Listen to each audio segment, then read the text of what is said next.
A very expensive hobby just got even more crazy expensive, guys. Oh man, the PlayStation 5 Pro was officially announced. We checked out the showcase, saw all the highlights and everything, and there's a lot more details to dive into as well, but we got official word that it's actually coming out November 7th. Pre-order starts September 26th, but the price point starts at $700. And I'm gonna be straight up with you guys. You're looking at over $800 total. Really, you're going to be spending on this. If it's your first time coming into this, let me break it down. So $700 for the console, and then it doesn't come with the disc tray. So if you do want to get the disc tray, you can buy that for, let's say, $80 right now. Maybe during the holiday times, they'll probably drop the price of this. So you're after taxes looking at $800 if you combine the two of these together. And not only that, you got to get your PlayStation Essential services so you can play online, or if you want those subscribe to type games on PlayStation, that's what, $60 to $100, $120 at the highest, I think it is. So over $1,000 at this point, man. It's crazy. I honestly cannot justify a PlayStation 5 Pro to the casual gamer, especially if you're still gaming on a 1080p monitor. If you are, look at me right now. If you guys are still gaming on 1080p, even if you have a PS5 and you're still gaming on 1080p, do not upgrade to the PS5 Pro. It is not worth it. You're not going to get much benefit out of it, really. The main thing is the fact that they do have their own AI upscaler built into the system, which is cool, and I think that that's going to benefit a lot of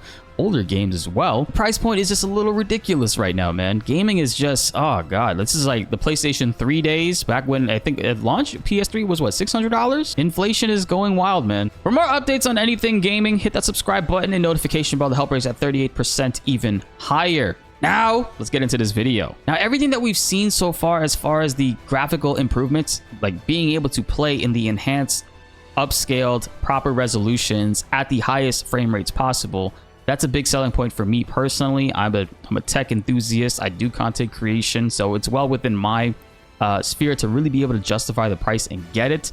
I can't comfortably say that is the case for everybody else. So like if you're watching this, I can't tell any of you guys comfortably, yo, go out and get the PS5 Pro. It's worth it. Because it might not be. 45% faster GPU, improved ray tracing and AI upscaling with their PlayStation Spectral Super Resolution. And in the video, they boasted that it's close to double the power of the PS5. I would say probably maybe 70, 75%, and they're just rounding up. It does boost 8,500 backwards compatible PS4 games, as well as improving the enhanced image quality for PS4 games to be done via the resolution upscaler on select PS4 games. They do have a list of top games that will be getting enhanced on launch. So you're looking at Alan Wake 2, Assassin's Creed, Demon's Souls, Dragon's Dogma 2, Final Fantasy 7, Rebirth, which is the main one for me, and that's what I'm looking forward to because let's be real, FF7 Rebirth is a pretty blurry game, man. It unfortunately plays really well, plays really well in performance mode and the graphics mode.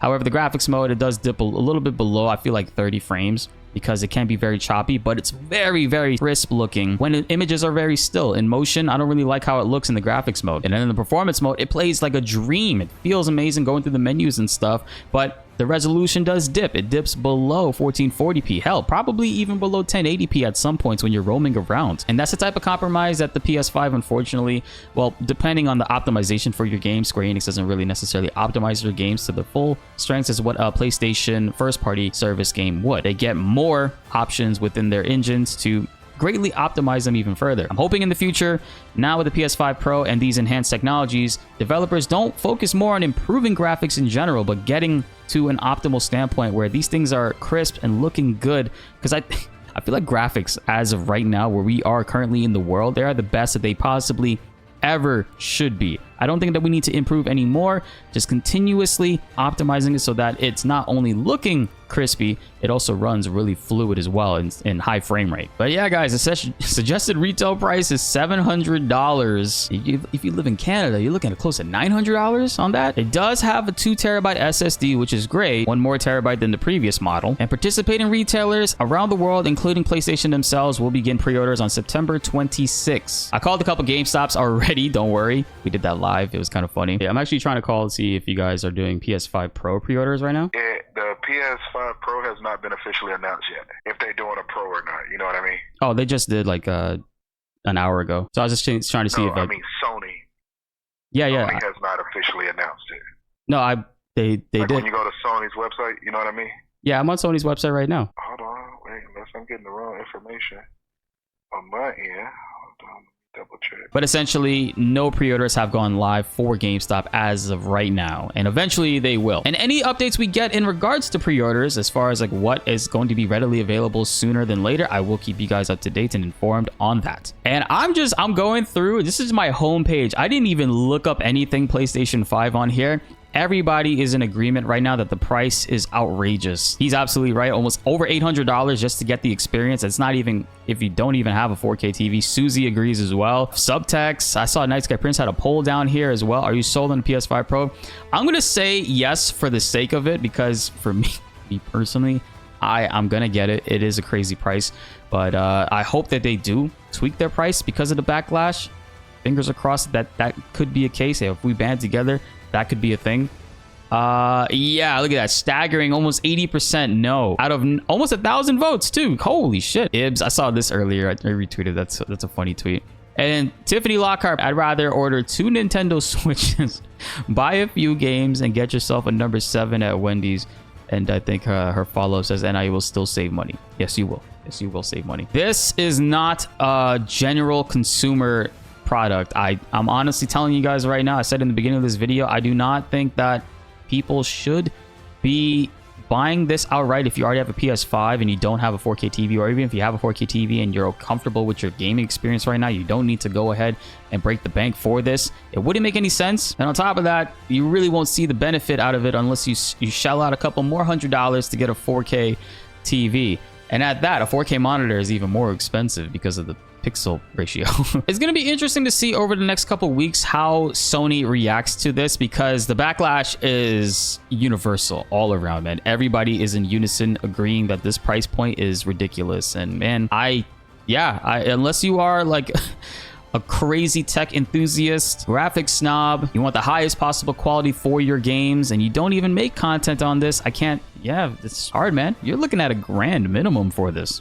Let's look at Avatar. Listen, PS5 Pro is $700, and you got to buy a disc drive, just like we talked about, which is $80, $780. The stand is separate? What? No. The stand is separate? Is that confirmed? Oh, yeah, bro. Yo, shout outs to Philly Beats. He's right. You look at the Wario post right here. Vertical stand sold separately. That is true. I lay mine down horizontally, but vertical stand being sold separately? What are they doing? $810. You want another controller? Yeah, $75. Yep. $885. Forgot about the PS Plus Essential. Cheapest is $79. Gonna pay...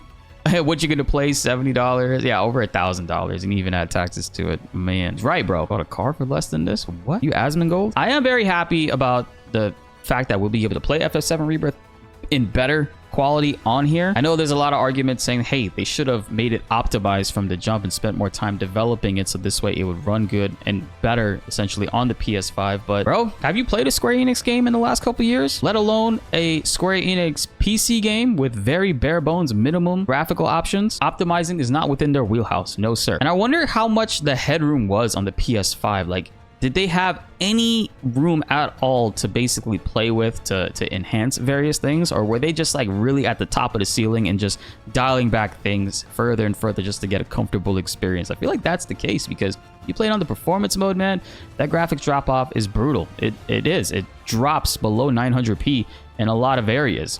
And funny enough, it looks better if you put it in 1440p, and you shouldn't have to do that this day and age. However, with the PS5 Pro, they straight up said that it will be enhanced and compatible with the Pro in order to have a lot of people play the game. We look forward to the various developments within it. And there's a couple other articles talking about the PS5 Pro in regards to like what FF7 Rebirth will be getting alongside it. And we'll talk about that separately in another video. I feel like that needs to be mentioned. And just to wrap it up for you guys, man, disk drive is separate. You got to buy that for about $80. Is looking at the price point right now. It does come with a 2TB SSD, and pre-orders begin September 26th from PS Direct and certain retailers. And $700 is the starting point to playing with this console. Damn, man. Sony L. I want to hear what you guys think in the comments below. What do you think about this price point? What do you think about the console overall? I love the improvements in general, but for me, I can justify it for myself. I can't for anybody else. This is just ridiculous. And I wonder, and I'm kind of hoping Sony listens to the feedback and maybe there's a compromise that can come around and maybe have a price cut. That would actually win over a lot of people, I think. And who knows, maybe even improve their sales to a point where they can recoup a lot more revenue, because it looks like inflation is really hitting us hard, man. I hope this is the highest ceiling point that we ever come across within gaming for a console, and things drop back like what they did with the PS3. Because at PS3 at launch, it was $600, and then the PS4 was about $400 the next couple years when that came out. So sound off in the comments below. Let's get a discussion. I want to hear what you guys think. Be sure to like the video if you enjoyed, and subscribe if you are new. More PlayStation videos are on the way, and you don't want to miss them. My name is BltzZ, and thanks for watching.